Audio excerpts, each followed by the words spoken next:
Muy buenas noches, mis amigos. Continuamos con nuestro libro 25.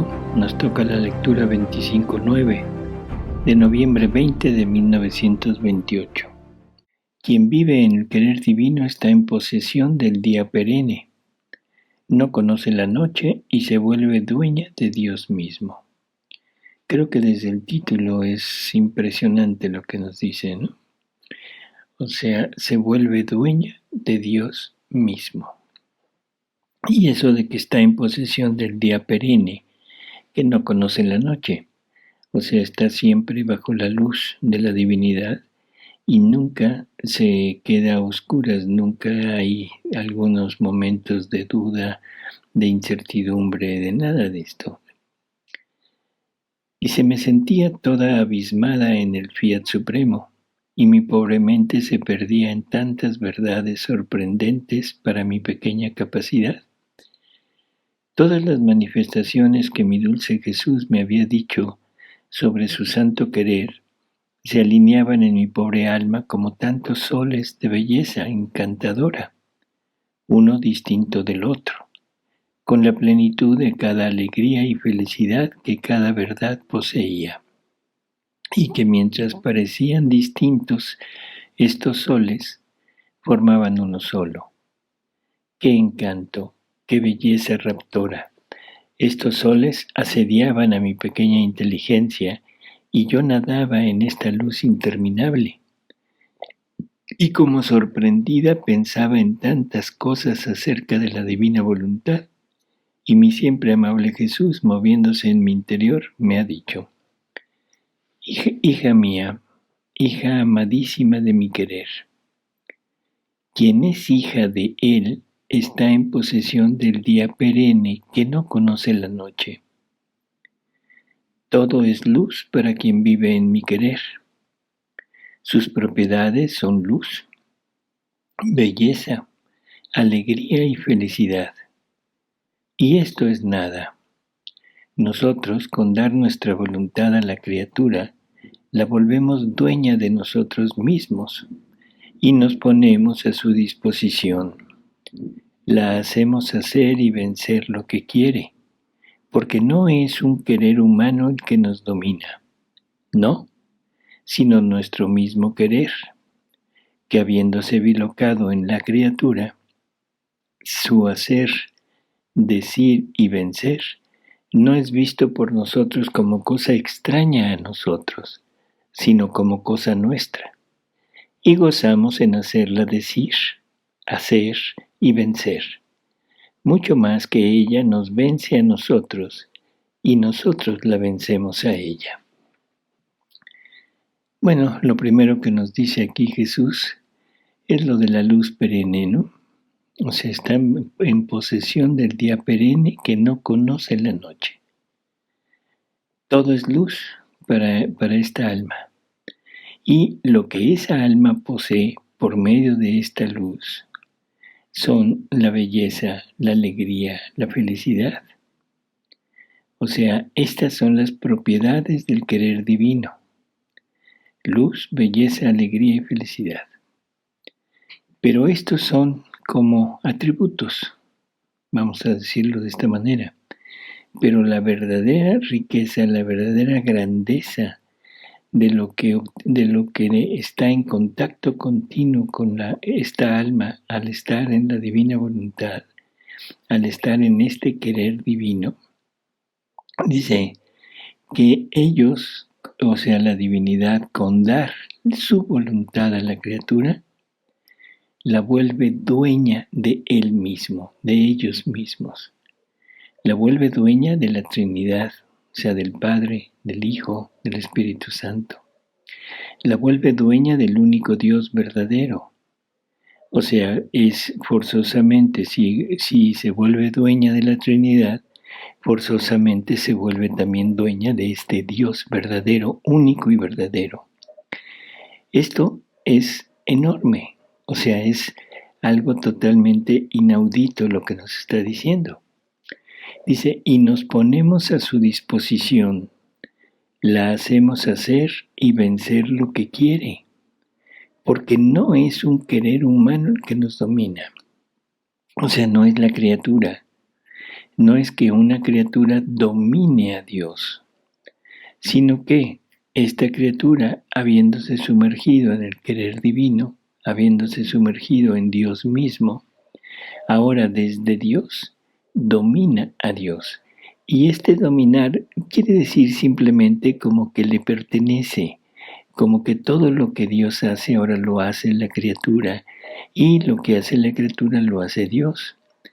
Pero cuando nosotros humanamente hablamos de dominar, lo que estamos queriendo dar a entender es que ahora hacemos con eso, con lo que poseemos, lo que queremos.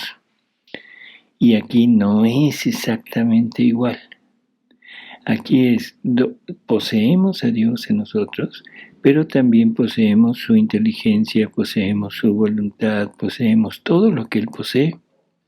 Por lo tanto, ahora nuestra voluntad humana ya no tiene actos propios.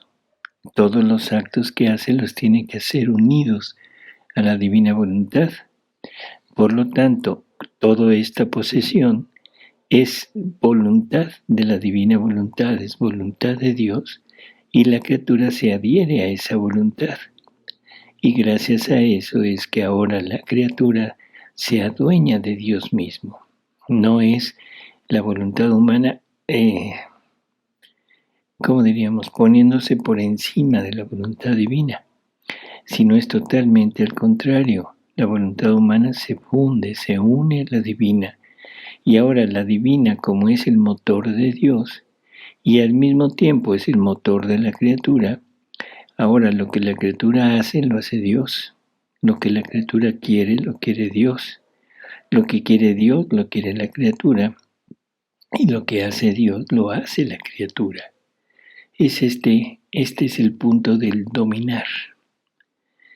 O sea, de que ahora nos pertenece, ¿sí? Por eso dice que habiéndose bilocado en la criatura el querer divino, o sea, es el acto, la palabra y ese vencer, no es cosa extraña a Dios, sino que es Él mismo el que lo hace, el mismo el que lo permite, Él mismo el que da todo. Y entonces es ahora Dios mismo en la criatura que se vence a sí mismo y al mismo tiempo Dios vence a la criatura. Dice, así que con dar nuestra voluntad a la criatura y ella con recibirla como vida propia, abrimos una competencia entre ella y nosotros. Ella entra en nuestro campo divino y domina como dueña. Y nosotros gozamos tanto al ver su pequeñez, que contiene nuestro eterno querer, dominadora de nuestros bienes y de nosotros mismos. ¿Qué cosa podemos negar a nuestro querer? Nada. Esto es otra cosa que es maravillosa. Cuando la divina voluntad domina en la criatura y por medio de ella la criatura se inserta, se sumerge en el querer divino, ahora todo lo que la criatura quiera es porque lo quiere el Dios mismo, pero lo toma como una petición de la criatura. Y esta petición de la criatura, Dios la tiene que cumplir lo que la criatura quiere, porque es un mismo querer con su voluntad. Y eso que la criatura quiere hacer es que sale prácticamente del querer divino que está promoviendo en la criatura esta idea o esta, ¿cómo diríamos?, petición. Y entonces Dios no se puede negar nada a sí mismo, porque es su querer divino a través de la criatura el que pide, el que ruega. ¿Sí? Dios no se puede negar nada a sí mismo. Dice, más bien, nos deleitamos en poner fuera nuestras más íntimas alegrías, nuestros secretos, nuestras eternas beatitudes, para hacer regocijar a la pequeñez de la criatura donde ella reina, y volviéndola dominadora de ellas, nos entretenemos y abrimos el juego entre ella y nosotros. O sea, otra vez dice más o menos lo mismo. O sea, la divinidad, Dios mismo pone a disposición de la criatura sus alegrías, sus secretos, ¿sí? Sus beatitudes, su belleza, su santidad, su pureza, todo. Y eso hace que la criatura perciba en ella, reciba en ella toda esa inmensidad. Y eso es lo que la va a hacer feliz ahora.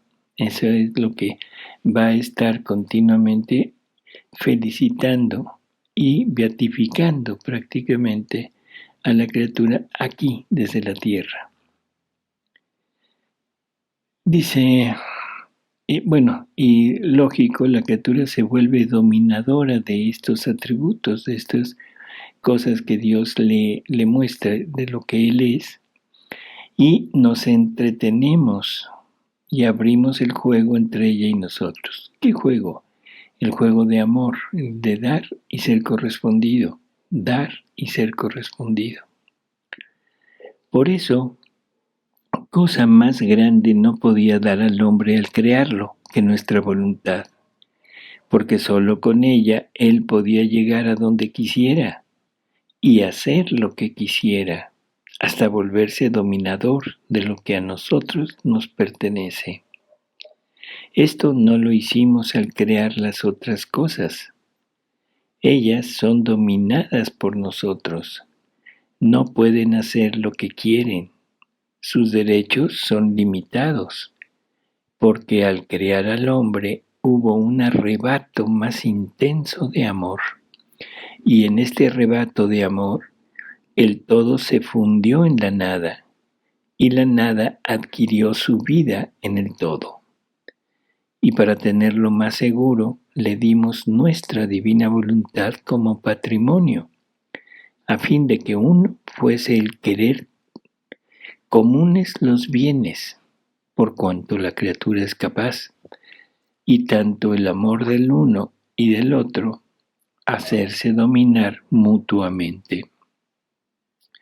Por eso, la cosa más bella para nosotros, la que más nos rapta y nos glorifica, es el alma donde reina nuestro querer divino, porque sólo ella es la que no nos hace decir a nuestro amor, basta en el dar, sino que tenemos siempre para dar, siempre para decir, y para gozar de más, la volvemos vencedora de nosotros mismos. Bueno, volvemos otra vez a repasar estas líneas y en que nos está diciendo que prácticamente Dios se entrega a la criatura en totalidad. Esto es increíble, ¿no? Porque dice que al crear al hombre fue tanto su amor, ese amor que quería darse, que quería tener una criatura a la par de él, que quería tener una correspondencia de parte de esa criatura en amor, en gloria, en alabanza, que llevado por ese arrebato de amor, el todo, o sea, Dios mismo, se funde en la nada de la criatura.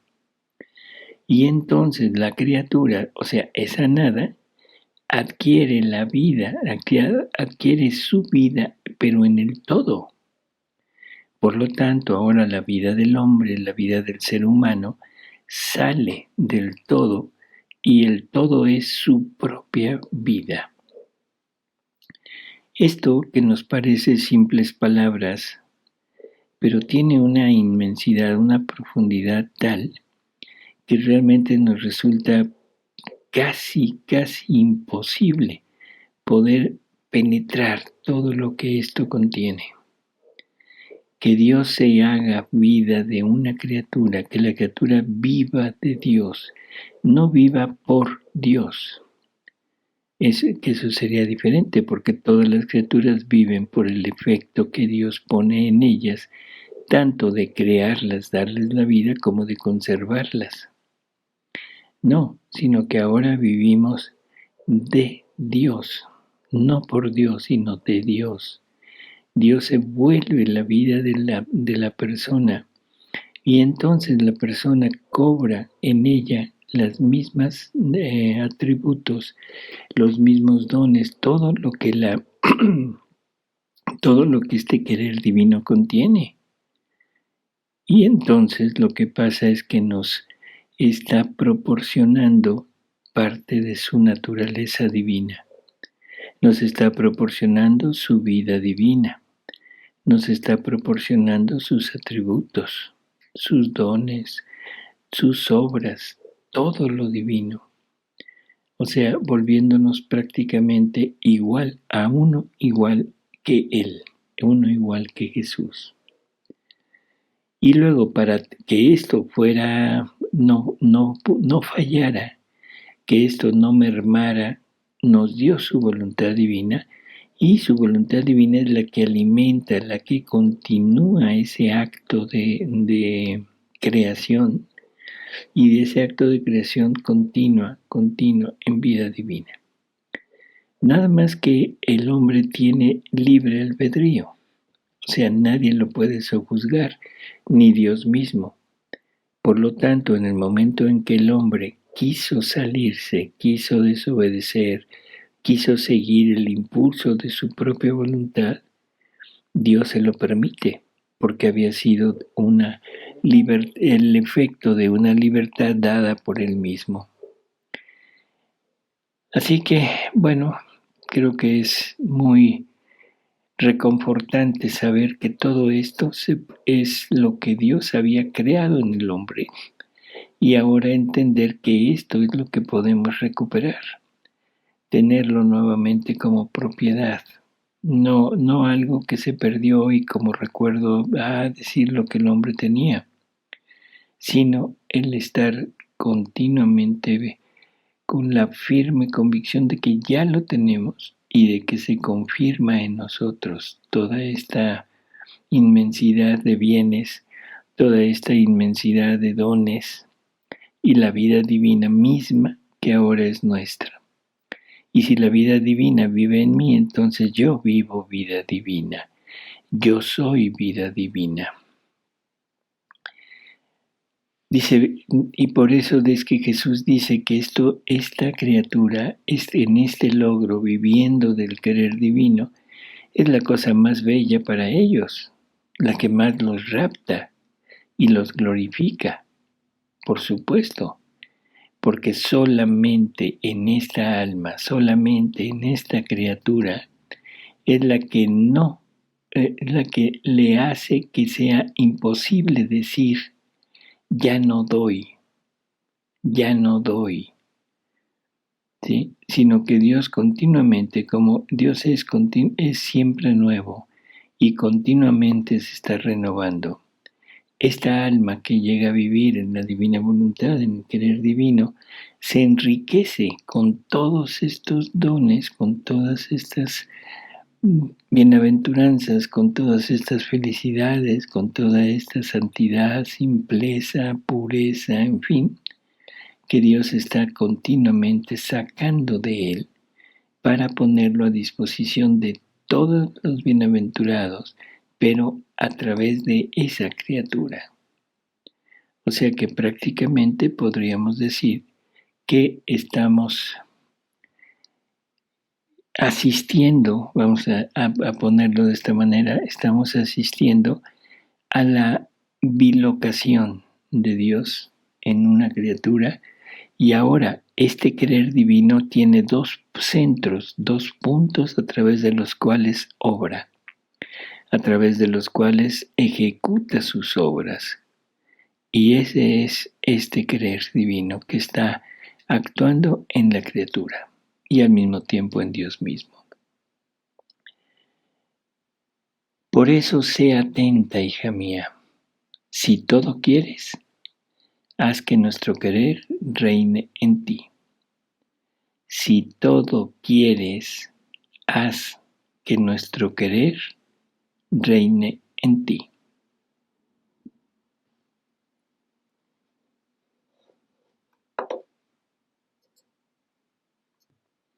(25-10) Diciembre 2 de 1928. El tabernáculo eucarístico y el tabernáculo de la divina voluntad. Las privaciones de Jesús se hacen más prolongadas, y viéndome privada de él, no hago otra cosa que suspirar por el cielo. Oh cielo, ¿cuándo me abrirás las puertas? ¿Cuándo tendrás piedad de mí? ¿Cuándo te llevarás a la pequeña exiliada a su patria? Ah, sí, solo allá no lloraré más a mi Jesús. Aquí, si se hace ver, mientras se cree poseerlo, como relámpago te huye y te toca hacer la larga etapa sin él. Y sin Jesús, todas las cosas se convierten en dolor, aún las mismas cosas santas. Las oraciones, los sacramentos son martirios sin él. Después pensaba entre mí, ¿en qué aprovecha el que Jesús haya permitido hacerme venir cerca de su tabernáculo de amor para estarnos en mudo silencio? Más bien me parece que se ha escondido de más, que no más me da sus lecciones sobre el fiat divino. Me parecía que tenía su cátedra en el fondo de mi interior y tenía siempre que decir. Ahora no escucho otra cosa que un profundo silencio.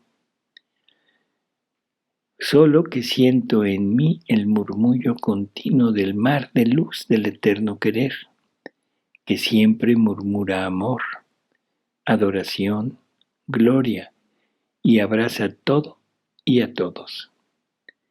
Mientras esto pensaba, mi dulce Jesús apenas se ha hecho ver en mi interior y me ha dicho, hija mía, ánimo, soy yo en el fondo de tu alma que muevo las olas del mar de luz de mi divina voluntad y murmuro siempre, siempre, para conseguir de mi Padre Celestial el reino de mi voluntad sobre la tierra. Y tú no haces otra cosa que seguirme. Y si tú no me sigues, lo haré yo solo. Pero tú no lo harás, el dejarme solo, siendo que mi mismo fiat te tiene abismada en él. Ah, ¿no sabes tú que eres el tabernáculo de mi divina voluntad? ¿No sabes tú que eres el tabernáculo de mi divina voluntad? ¿Cuántos trabajos no he hecho en ti? ¿Cuántas gracias no he derramado para formarme este tabernáculo? Tabernáculo podría llamarlo único en el mundo, porque tabernáculos eucarísticos tengo un buen número. Y en este tabernáculo de mi fiat divino no me siento prisionero. Poseo el interminable confín de mi querer. No me siento solo, tengo quien me haga perenne compañía, y ahora hago de maestro y te doy mis lecciones celestiales. Ahora hago mis desahogos de amor y de dolor. Ahora festejo hasta entretenerme contigo. Así que si rezo, si sufro, si lloro y si festejo, no estoy jamás solo. Tengo a la pequeña hija de mi querer divino junto conmigo. Esto es también importantísimo, ¿no? Dice, bueno, primero el movimiento de Luisa, o sea, el movimiento de Luisa es como el reflejo de lo que sucede en Dios. Por eso dice que él soy yo en el fondo de tu alma que muevo las olas del mar de luz de mi divina voluntad y murmuro siempre, ¿sí? Para conseguir del Padre el reino de la divina voluntad sobre la tierra. Y luego le dice, tú no haces otra cosa que seguirme.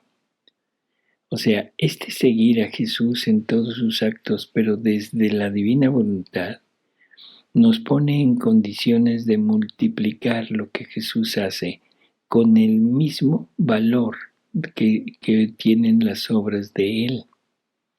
Entonces el Padre Celestial está teniendo a dos Jesús que están dándole todo lo que toda la familia humana deberían de haberle dado. Y eso es lo que mueve al Padre para que el reino de la divina voluntad se lleve a cabo sobre la tierra, primero en Luisa y después en cada criatura que lo desee, que lo quiera tener, ¿sí? Y casi como una amenaza y le dice, si tú no lo haces junto conmigo, lo hago yo solo. Pero tú no me dejarás hacerlo solo, siendo que mi mismo fiat te tiene abismada en él. Por supuesto, el querer divino, el fiat divino, la divina voluntad, queriéndolo desde el fondo del alma de la criatura, lo está queriendo también desde donde sea, desde el Jesús eucarístico, donde sea. Lo que quiere la divina voluntad, lo que quiere el querer divino, lo quiere la criatura que vive en él. Si no es esto, entonces definitivamente no se vive en la divina voluntad. No habría esa vivencia real en él. Y luego aquí empieza y le dice, tú eres el tabernáculo de mi divina voluntad. El tabernáculo de mi divina voluntad. ¿Qué quiere decir tabernáculo? En donde se guarda, se pone al seguro a la hostia consagrada, a la Eucaristía. En el tabernáculo de la divina voluntad es en donde se pone, se guarda a esta divina voluntad para librarla de cualquier peligro, de cualquier agresión.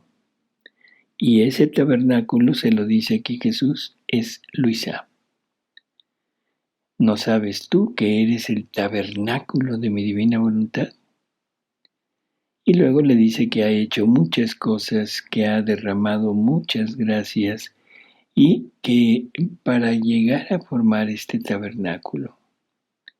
Y le dice también que es un tabernáculo único en el mundo. Esto es algo perfecto, porque esto nos dice que no hay ningún otro ser en esta fecha, en donde estamos ahorita leyendo, en que haya podido llegar a tener esta distinción de ser tabernáculo de la divina voluntad.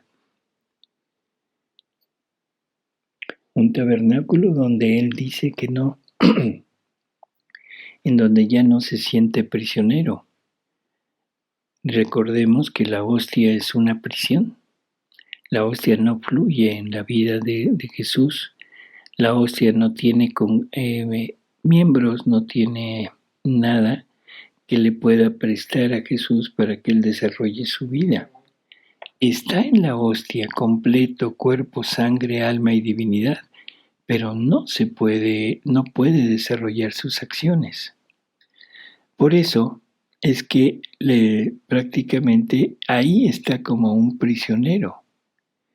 Pero en el tabernáculo del fiat divino, en el tabernáculo de la criatura, él no es prisionero, sino que ahí está el querer divino que le brinda la infinitud que él requiere. Ahí no se siente solo. Tengo quien le haga una compañía continua. ¿Sí? Y luego, en ese momento, ahora Jesús la hace de maestro de la criatura. ¿Sí? Le nos da sus lecciones. Y ahí mismo en este tabernáculo Él se desahoga en amor. Así que bueno, pues esto es lo que nos está ofreciendo. O sea, aquí se lo está diciendo a Luisa, pero prácticamente cualquier alma que llega a vivir en la divina voluntad puede tener todas estas características y todos estos dones que nos está hablando aquí, ¿no? Dice, y además, o sea, tengo el gran honor y la conquista más bella que más me agrada, cual es una voluntad humana toda sacrificada por mí y como escabel de mi voluntad divina. Podría llamarla mi tabernáculo predilecto, porque encuentro tanto gusto que no lo cambiaría con mis tabernáculos eucarísticos, porque en ellos estoy solo. La hostia no me da una voluntad divina como la encuentro en ti, que vi locándose, mientras la tengo en mí la encuentro también en ti.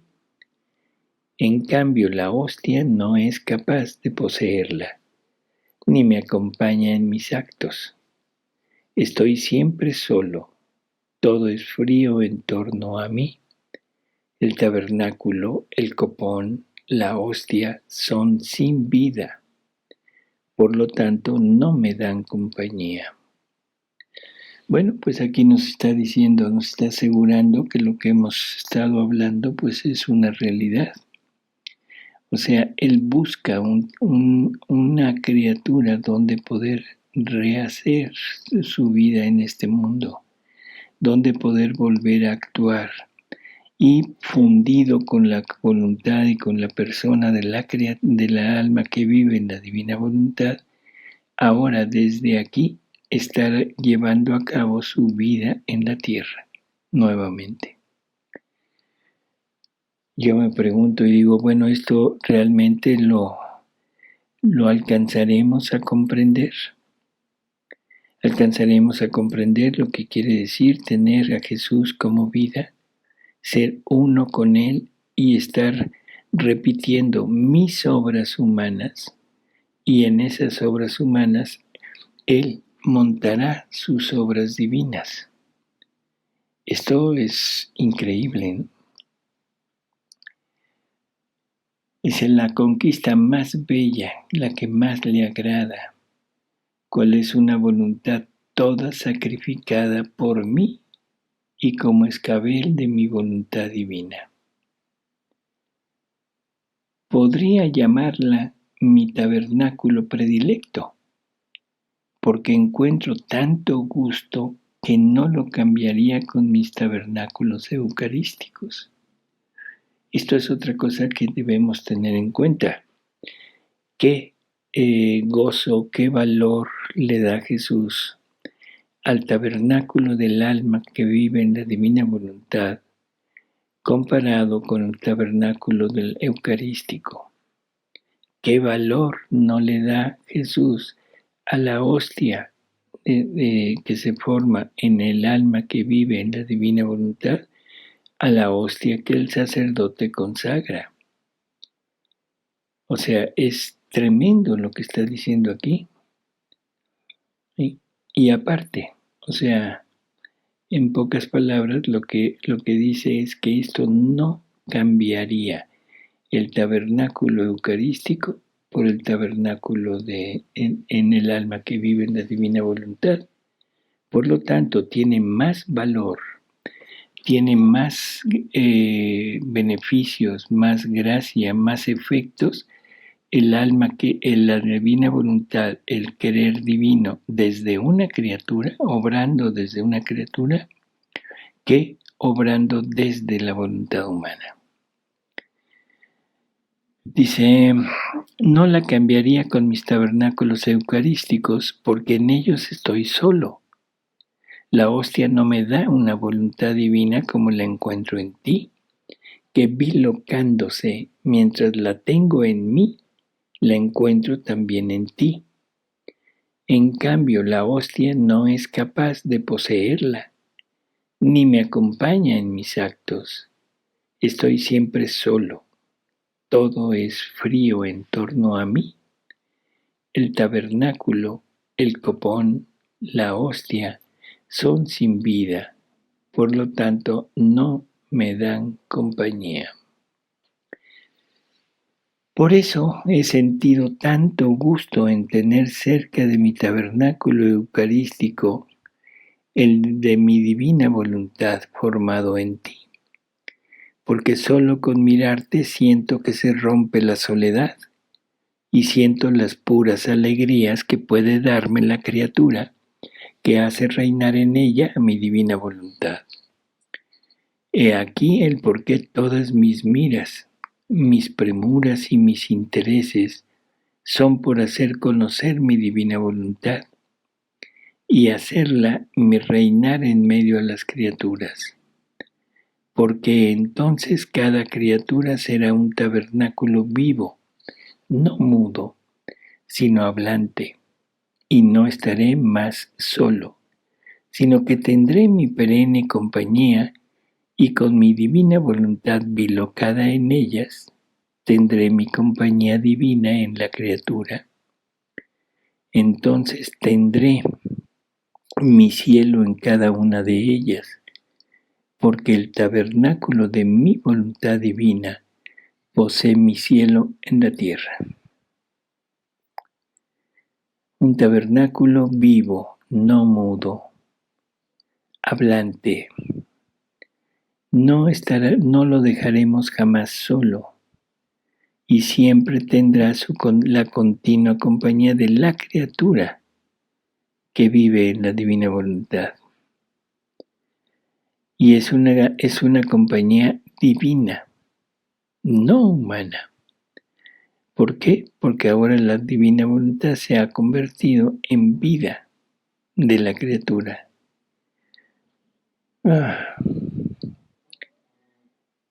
Así que tendrá una compañía divina, ¿sí? Y esto formará su cielo en la tierra. Un cielo en el cual Dios Jesús va a encontrar todo lo necesario, todo lo que encuentra en el seno de la Trinidad. Ya no encontrará diferencia entre el seno de la divinidad y el seno de la criatura. Dios se esparcerá, se comunicará a toda la familia humana, pero ahora a través de la criatura. Y bueno, amigos, creo que han sido 2 lecturas maravillosas, igual que todas, pero estas como que tienen algo muy, muy especial de comunicarnos esas partes tan secretas, tan íntimas de Dios, en que va poco a poco dándonos mayor profundidad en los conocimientos de su voluntad. Bendito sea el Señor. Hasta luego, amigos. Buenas noches.